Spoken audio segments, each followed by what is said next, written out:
Here we go with this week's edition of the Phil Steele Plus Tour with selections. Another winning week again last week. Let's hope it continues to roll on here for these free plays. And you also get to learn a little bit about how to use the Phil Steele Plus site.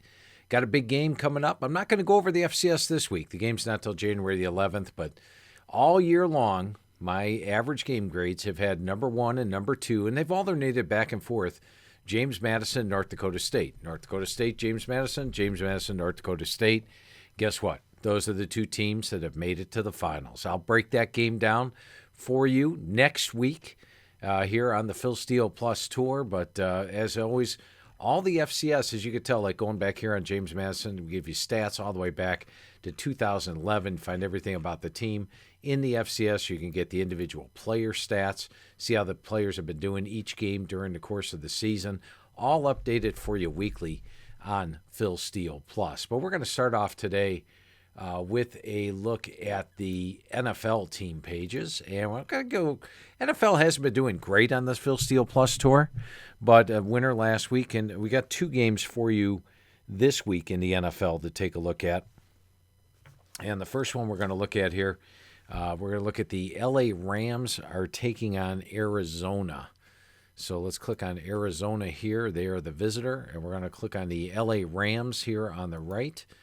Of course, for Arizona, Kyler Murray questionable coming into this one. May play, may not play. We'll see how that goes. Right now, taking a look, if you go to Vegas Insider, not every place has them on board, but the Rams are a 4.5, 4-point favorite here. And if we take a look at the global odds, we're looking at 4.5, 5-point favorite. So 4.5, 5-point favorite for the Rams. A lot of reasons I like the Rams in this one. Arizona's off a big win on the road against Seattle. Kyler Murray's banged up. And let's go back to their first meeting when these two played. It was just a couple weeks ago. The Rams absolutely dominated the game, 34-7 on the road. Had a 549 to 198 yard edge. You got to like that. And last week, while the Rams lost and were eliminated from the playoffs, it was a 3-point loss to San Francisco, one of the best teams in football, and they did outgain them, 395 to 334 in the game. So that's interesting. The Rams, the last 4 weeks, are plus 93 yards per game. Arizona minus 38 yards per game. The Rams are 10-4-1 against the spread as a division favorite. They're on an 11-5-1 run overall. Look at how the Rams are playing defense this year, holding opponents to 28 yards per game below their season average. Arizona allows 41 above, so definitely a clear edge defensively in the game. It's the final home game in the Coliseum for L.A. They're going to be moving out of it, so maybe a little extra emotion there. Last time ever playing at the L.A. Coliseum. And finally, if we go to history, and we do have history for all the NFL games, and you click on the Arizona game, take a look at the last 5 meetings. The Rams beat them 32-16, 33-0, 31-9, 34-0, and then this year, as pointed out, absolutely dominated the game 34-7. So their 5 wins have been by an average of 27.2 points per game. Yeah, they were eliminated from the playoffs, but hey, they got nothing to hold back for. It's the first game of next year. Maybe they send that off on a big winning note. The spread's very reasonable, 4.5, 5 points.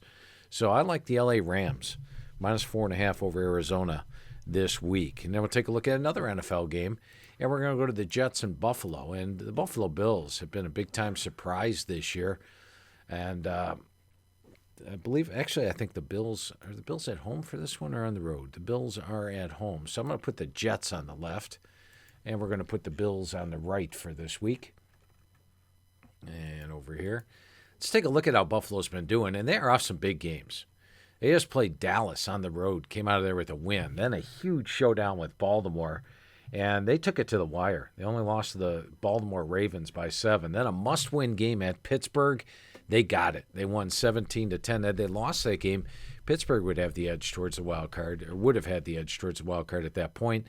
And then last week, playing for the division title, could they knock off the New England Patriots? And they actually, if you look here, they led New England 17-16. In the fourth quarter, the Patriots get a touchdown, 2-point conversion, win by 7, had their opportunities. So they're off 4 big games. Now, what they did do last week was clinch the number 5 wild card spot. So win or lose doesn't improve their seeding. They've got a playoff game on deck. This game is absolutely meaningless to Buffalo. And coming off 4 big games like that, I'd rest some players. Frankly, when it gets to be the second half, I got a playoff game next week. It's on the road. I need to keep my players fresh and healthy. That's my thought process. So coming off 4 big games with the playoff game on deck, this screams sandwich. And the Jets haven't stopped playing football. They got off to a slow start this year at 1-7, but they're actually 5-2 their last 7 games. I like that. Sam Darnold last year played his best ball the last 4 games of the year. Playing good ball right now. Excuse me. 183 yards. Here he hit 218. Todd's going to have to correct this number here. They've got 32 completions on 18 attempts. It's actually 18 attempts on 32 completions. So Todd will get that corrected. But if you take a look at the Jets, they've been playing good football. Look at this defense. 281, 225, 208, 277, 260. Playing very good defense down the stretch. So they haven't stopped playing. They've got Sam Darnold. The Jets are 5-2 the last 7. They've got nothing to look forward to. They don't need to save their players. They need to build some confidence for next year. Maybe pick up yet another win on this season. So I'm going to take the Jets plus 1.5 over Buffalo. Great sandwich situation. They're playing in good current form. In fact, over the last 4 weeks, the Jets are minus 29 yards per game. Buffalo's minus 58 yards per game. So we're going to go with the New York Jets plus 1.5 over Buffalo as your second NFL play. Now, this next matchup, we're going to go to the Bowls. I'm going to give you 3 bowl games today to take a look at. We've got a lot of bowls coming up, and we got 3 bowl games I'm going to go over with you. First one we're going to take a look is Memphis against Penn State. Now, the group of 5 teams are actually 3-2. The group of 5 teams are in these games against the Power 5 on New Year's Day. So that's a pretty good track record. And generally, that team comes more prepared. This team's overlooking them. They're not. Well, this one features everything. First of all, it's offense versus defense. Memphis has the offense. Penn State's got the defense. It features Power 5 versus Group of 5. Also features an established head coach. This is James Franklin's 9th bowl game versus the first bowl game for Ryan Silverfield, who's taking over. He was anointed the interim, but then the full-time head coach. But it is his first bowl game. The difference here, Penn State coming into the year was a very young team. So they're not going to overlook Memphis because they were young. There wasn't very many expectations. But Penn State played well. Their only 2 losses were at Minnesota and at Ohio State. A couple of really good teams on the road. They're a young team. They're excited. They played a much tougher schedule. I mean, Memphis, they played 1 Power 5 team this year in Mississippi. And if you look at their road games, South Alabama not in a bowl, ULM not in a bowl, Tulsa not in a bowl, Houston not in a bowl, South Florida not in a bowl game. Let's take a look at how Memphis does away from home against bowl teams. Well, they played 1 this year. They lost to Temple as a favorite, 30-28. Now let's go take a look at last year. Lost to Wake Forest in the bowl game. Lost to UCF, 56-41. SMU wasn't in a bowl last year. East Carolina wasn't in a bowl last year. Missouri was. They lost. That's 4 straight losses away from home against bowl teams. At Tulane, Tulane was in a bowl game last year. They lost. And Navy was not in a bowl game last year. They lost. So anyway, that's 6 straight losses away from home, or 5 straight losses, I should say, away from home against teams that made it to a bowl game. So they don't fare well away from home. They do fare very well at home, one of the best home records out there. But away from home against bowl teams, they don't fare well. Penn State's played a much tougher schedule this year. Memphis didn't cover their last 2 games against Cincinnati at home. Now they got to go on the road. And as mentioned, I think Penn State's going to be more excited than most of these teams that face a Group of 5 team because they were so young this year. A young quarterback, young running back, young across the board. And so I like Penn State. I'm going to lay the 6.5 or 7 points in this one. Take Penn State over Memphis. Your second bowl game matchup, we're going to take a look at Florida State and Arizona State. And we're going to let's put Florida State on the left. What the heck? They got further to travel for this game. And here's Arizona State on the right. Now, originally coming in, my first gut reaction was, I've seen Florida State's defense give up some yards and points this year. They did give up 436 on the season. I've seen Arizona State give up some yards and points this year. My first gut reaction was to take the over. But then Cam Akers, the top running back for Florida State, is going to sit out this game. But they do have Kalen LeBourne, by the way, who when I talked to Coach Willie Taggart He was very high on Kalen LeBourne 2 years ago. He missed the year. I think they've got the running backs that can fill in. Meanwhile, Arizona State, they have their top running back sit out, Eno Benjamin. Look at this. Here's something interesting. Eno Benjamin, has he got the bulk of the carries at running back this year? You better believe it. 1,083 yards. Jaden Daniels is a quarterback. Their number 2 running back is Isaiah Floyd, 47 yards rushing this year. 47. That's your running back coming into the game. Also, All-American Brandon Ayuk.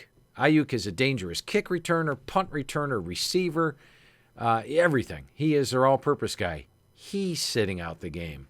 So you're without your top running back, your top all-purpose guy. Not only do they lose their top receiver, they lose their top return man as well, and they're All-American to boot. Brandon Ayuk is their breakaway guy. I think Florida State's got more weapons to fill in for Akers. I think these 2 losses are huge. And then take a look at how Arizona State fares. I mean, they're a favorite here. They're about a 4.5, 5-point favorite. And against Power 5 teams, they're 5 wins. They beat Michigan State by 3. Let's see. They beat Washington State by 4. They lost to USC. They beat Oregon by 3, and they beat Arizona by 10. So the average win is by 5.4 points per game. Against both teams, they won. Now, keep in mind, they also lost against Power 5 teams, as you see here. They lost 5 games against Power 5 teams. Their 5 wins, this one was by 7, by the way, against Cal. Their 5 wins have been by 3, 7, 4, 3, and 10. So only once in their 10 games against Power 5 teams did they win a game by more than 5 points, or twice. Cal by 7 and Arizona by 10. Those are the only 2 out of the 10 times. So 10 times they faced a Power 5 team. 8 times they did not win by 4 or more. So that's a nice thing going in Florida State's favor. And Florida State last year had an interim head coach, or 2 years ago for the bowl game. Odell Higgins is still the head coach here. He's been retained. Players love him. They beat Southern Miss 42-13. So add it all up, I like Florida State plus the 4.5 in a potential upset in this one. And also Arizona State, another thing, Arizona State's defensive coordinator took the head coaching job at New Mexico, and their offensive coordinator got let go. So they're without both coordinators as well. I like Florida State plus the points in a probable upset here. We're taking Florida State plus the 4.5 or 5 points against Arizona State. 2 quick notes for you. Phil Steele Plus, if you'd like to get this. By the way, take a look what we got for the FBS. Give you all these stats, color-coded red and green, all the way back to 2009, much like the FCS, much like the NFL. NFL gives you the same thing. We give you also for this the start charts, which are updated. Here you go. These are updated for the season. You can see who missed the starts, how many starts were missed on the year. I love that. Another factor you get is the individual player stats. See what big of a factor they were all year long. As you see, Eno Benjamin pretty much getting the bulk of the carries. Jaden Daniels, a quarterback. Here, the secondary running back got 3 carries, 1 carry. They really don't use the backup running backs now. They're going to rely on one this year. You can go to the last 40 years' results. You can find out what Arizona State did against the spread in 1976. It's all there. Who the coach has been each year, how they fared in the Pac-12 conference, how they've done statistically, dating back there.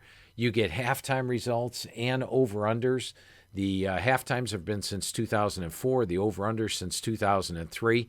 All this information at your fingertips for every team. And when you join Phil Steele Plus, it's regular $69. Right now you can get it all the way through the Super Bowl for just $29. Enter the code word winners. All you have to do is go here to the Phil Steele store. And when you go to the store, click on Phil Steele Plus, type in that code word winners, take $5 off. Get Phil Steele Plus, not only for the rest of the bowls, but take you all the way through the Super Bowl for just $29. You got to love that. Now we're going to get to our checklist game. And it's one of my favorite bowl plays this year. Take a look at it. This year, third and final bowl play for your free selections here. And we're going to take a look at the matchup of Auburn against Minnesota. We're going to click Minnesota on the left, and we're going to click Auburn on the right here. Now, my personal feeling on this is that Minnesota gets to this bowl game because of their schedule. They played South Dakota State, Fresno State, Georgia Southern. All 3 games they trailed in the fourth quarter, rallied, get light wins. Then they played Purdue. Purdue lost their starting quarterback and their star receiver in the first quarter. They played Illinois. Illinois lost their starting quarterback in the first quarter. Nebraska's starting quarterback was out. Rutgers was down to a backup quarterback. Maryland was down to a backup quarterback. They basically played 4 Power 5 teams with their starting quarterback this year. Actually, Northwestern didn't even have their starting quarterback. But they played 4 Power 5 teams, went 2-2 against them, lost to Iowa by 4, and lost to Wisconsin by 21. So they're here because of their schedule. Auburn is in this game despite their schedule. They played Oregon at the start of the year, came back and rallied and won. That's a pretty doggone good Oregon team. Probably knocked Oregon out of the playoff. They beat Texas A&M on the road in College Station. They lost to Florida in the Swamp by 11. They lost to LSU, the team that's number 1 in the country right now, by 3 points in Death Valley. They lost to Georgia by 7, outgained them by 78 yards, and they beat Alabama 48-45. Those are 6 really good teams. They beat 3 of them. They had 3 close losses. This is a pretty doggone good Auburn team. A couple other things I'd like to point out here. Strength of schedule. Like I said, their schedule, very weak. Only 4 real games. They were all down here at the end. Went 2-2 against them. So a much tougher strength of schedule this year. Auburn was 8-2 against the spread against bowl teams. Minnesota, 2-4 against the spread against bowl teams. And how about this? Let's take a look at the individual player stats. You got Boobie Whitlow, their star running back. Well, he missed. Look at these games here. 1, 2, 3, 4. He came back, wasn't 100%. Finally, at 114 yards rushing against Alabama. Well, he's back and healthy now, much like their upset of Alabama. He was gone when they lost to LSU. He was gone when they lost to Georgia. So those are a couple of factors to take a look at there. And last year, Auburn played a Big Ten team in the bowl game and beat Purdue 63-14. Now, this is also my checklist game for Inside the Press Box. If we take a look here, I give you a checklist like this on every single bowl game. Quarterback edge, they're even. I like how Tanner Morgan played this year, but I also like how Bo Nix played this year. So, I mean, the quarterback's fairly even for this one. Let's go back here. Sorry about that. We're going to click back here to this checklist. Running backs, Boobie Whitlow's back. They've got a pretty good running back, too, in Rodney Smith, so I rated those even.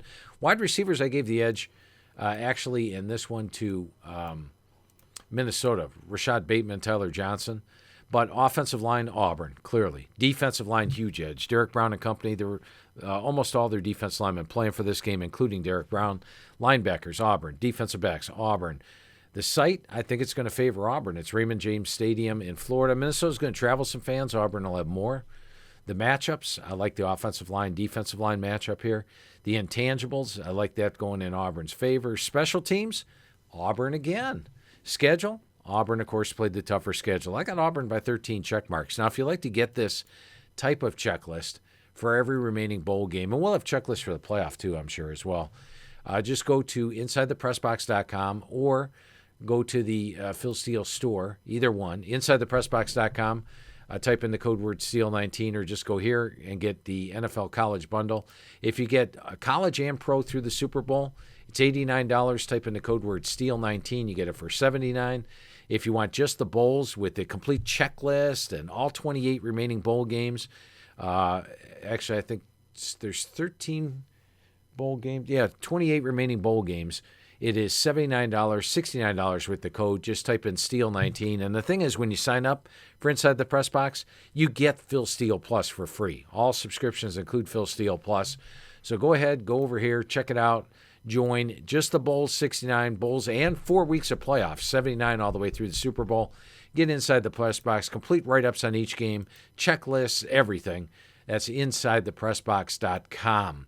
So our matchup here, gone through pretty much the whole thing here. My checklist game, I am going to go with Auburn minus the 7 over Minnesota as my checklist game this week. So adding it all up, there's your plays. Hope you're having yourself a good holiday season. Lots of bowls left. I've watched every single play of every single bowl game. Going to get a little more difficult now. I'm going to have to tape some games because there's going to be 2-3 bowl games going on at the same time. I'm going to have to tape some games, watch them in a bit, but I will watch every play of every bowl game. And yes, we are already hard at work at the 2020 magazine. You can order that college football preview magazine right now. Order your hard copy now. The order ships in June 2020. we have been full bore on it already, getting the stats process for all the teams that missed the bowls, starting our write-ups already. We go through a 3 write-through process. We've got about 5 months to go until the thing drops to the press. But you can order it now, and when you order it now, you get it in advance of the newsstands. The second the truck arrives, we ship it out.